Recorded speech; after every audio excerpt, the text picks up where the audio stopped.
Seller. अब fulfilment bye seller में क्या होता है, जितनी भी रिस्पॉन्सिबिलिटी होती है सारी आपकी होती है। उसमें moving from pending ready to ship, ये जो आपकी जितनी भी प्रोडक्ट्स होंगी उसको यहाँ से वहां पे लेके जाना, द्रास के अकाउंट पे लेके जाना, द्रास के वेयर हाउस पे लेके जाना, उसको शिप कराना, ये सारी रिस्पॉन्सिबिलिटी आपकी है। उसके बाद है मेंटेनिंग SLA। SL क्या होता है, सर्विस लेवल एग्रीमेंट्स। ये कौन सा लेवल होता है, ये चीज मैं आपको बता दूं। जब आप कोई चीज अपनी प्रोडक्ट जो है ना शिप करवाते हो, जब आपको ऑर्डर आता है, अगर आपका ऑर्डर लेट हो जाता है तो दराज एक टीम भेजता है, हायर करता है, जो आपसे ये पूछती है क्या आपने प्रोडक्ट जो है शिप कर दी या वो 3 दिन के अंदर कस्टमर तक पहुंच गई। अगर वो नहीं पहुंची, जो डिले हुई, तो जो आपका सर्विस लेवल एग्रीमेंट होगा वो डाउन हो जाएगा। अगर वो डाउन होगा तो आपकी सेल ऑटोमेटिकली डाउन हो जाएगी। सर्विस लेवल एग्रीमेंट होता है जो आप दराज से करते हैं कि हम इतने से इतने टाइम में अपनी प्रोडक्ट को शिप करके कस्टमर तक पहुंचाएंगे, लेकिन आप उसमें कामयाब नहीं होते तो आपके स्कोर डाउन हो जाते हैं। पैकिंग ऑर्डर, प्रिंटिंग इनवाइस, ये भी आपने करनी है। क्यों? क्योंकि FBS हर चीज आपने करनी है। ड्रॉप शिपिंग, पार्सल एट दराज हब, आपने अपने प्रोडक्ट का पार्सल खुद बनाना है, उसको दराज के हब तक, वेयर हाउस तक खुद लेके जाना है।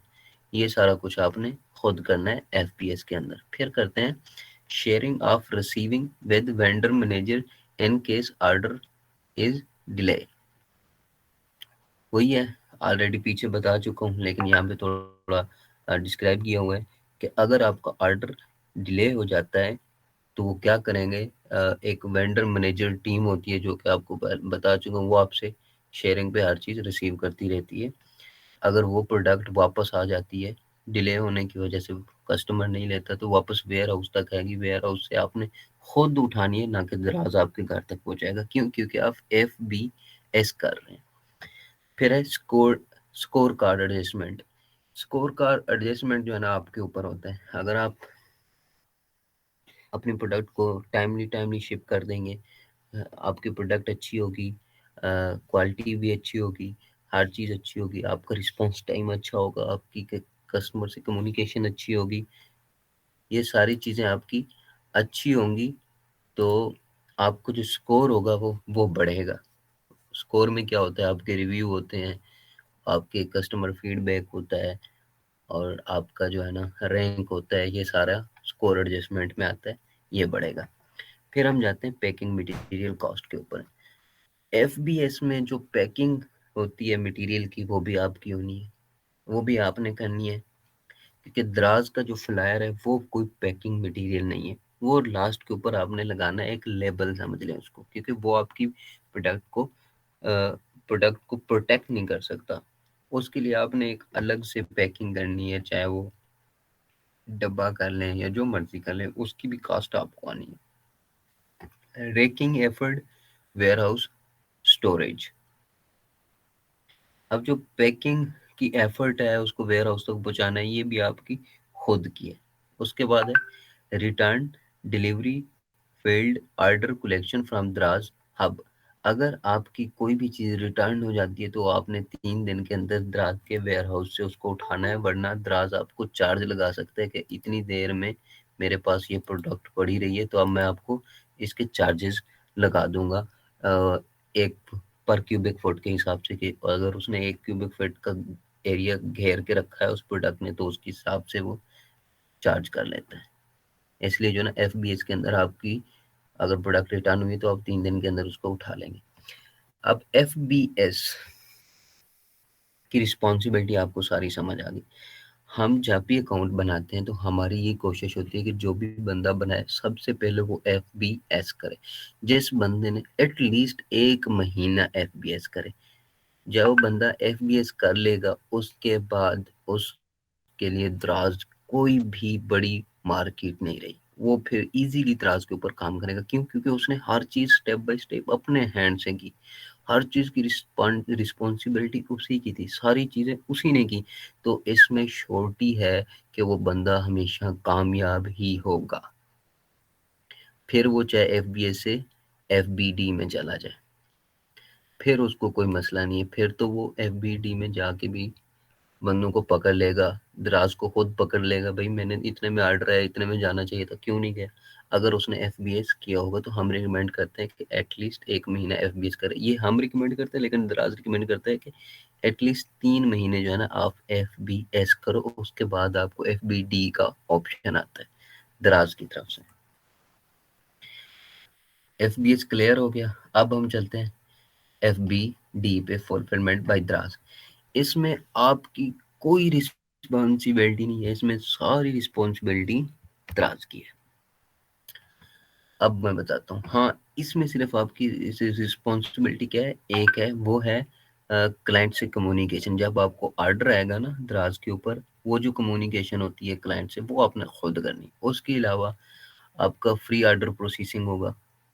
अब अगर आपका ऑर्डर आता है तो दराज उसको पैक करेगा और भेज देगा।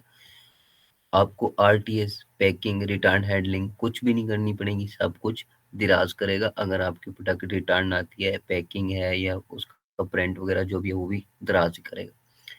नो टेंशन ऑफ दराज क्लेम, आपको इस चीज़ के बारे में दराज क्लेम नहीं करेगा पैकिंग वगैरह के बारे में कि आपका एफबीडी हो गया। एफबीडी भी बड़ी मुश्किल से करता है, इसलिए वो क्लेम नहीं करता, लेकिन इसके टैक्स होते हैं, मैं आपको बाद में बताऊंगा।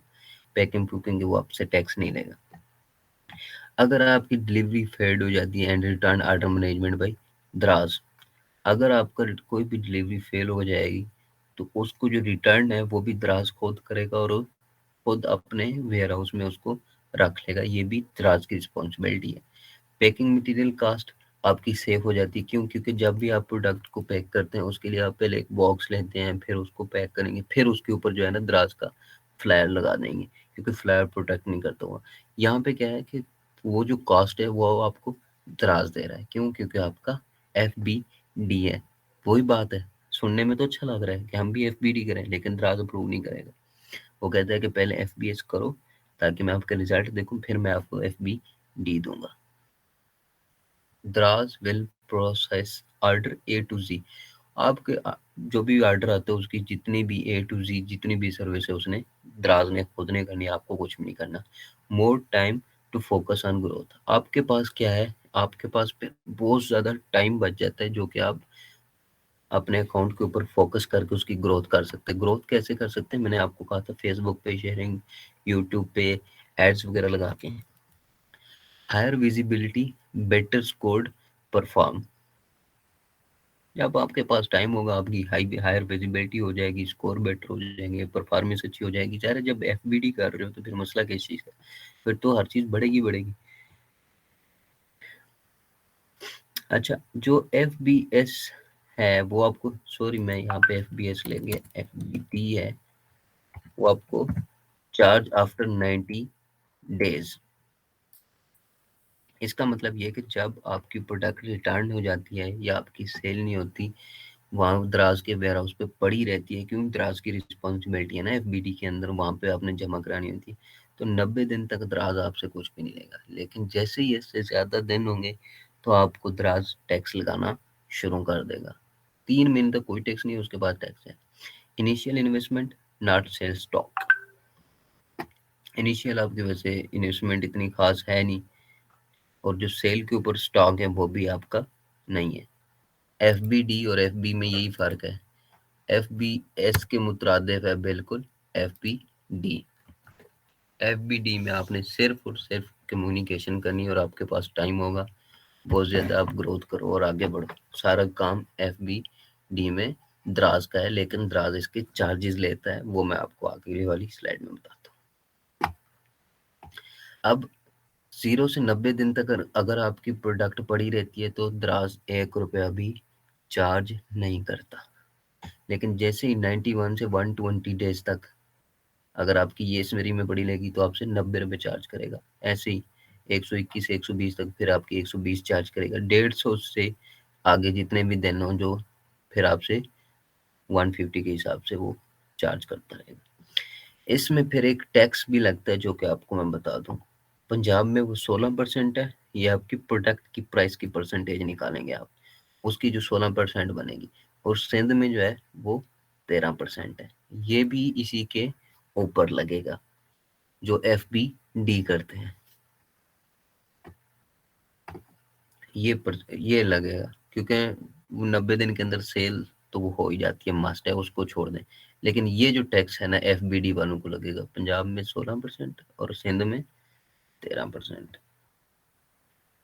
उसके बाद आ जाते हैं अगली स्लाइड पे। ये है रिक्वायर्ड डॉक्यूमेंट्स फॉर अकाउंट। ये आप लोगों का क्रिएट हो चुका है, mobile account, mobile number, bank account और ईमेल, इसको छोड़ दें। शॉप लाइव करने के लिए आपको पता था 3 मेथड है, 3 में से आप एक कर चुके हो। ऑर्डर, पैकिंग, मटेरियल, ये आपका आ चुका है, आपका हो गया। उसके बाद हम लास्ट स्लाइड पे चले जाते हैं।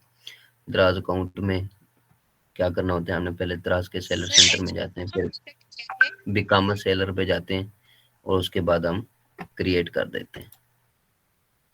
तो आज का टॉपिक सिर्फ इतना ही था। आगे मैं ये कोशिश कर रहा हूँ कि हमारी जितनी भी टॉपिक हों, इन्हीं के ऊपर ही स्लाइडें ऐड करता जाऊँ और बनाता जाऊँ।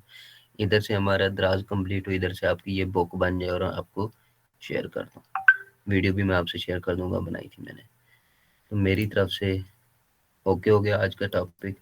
अभी अगर आपका कोई सवाल है तो आप लोग मुझसे पूछ सकते हैं। अस्सलाम वालेकुम।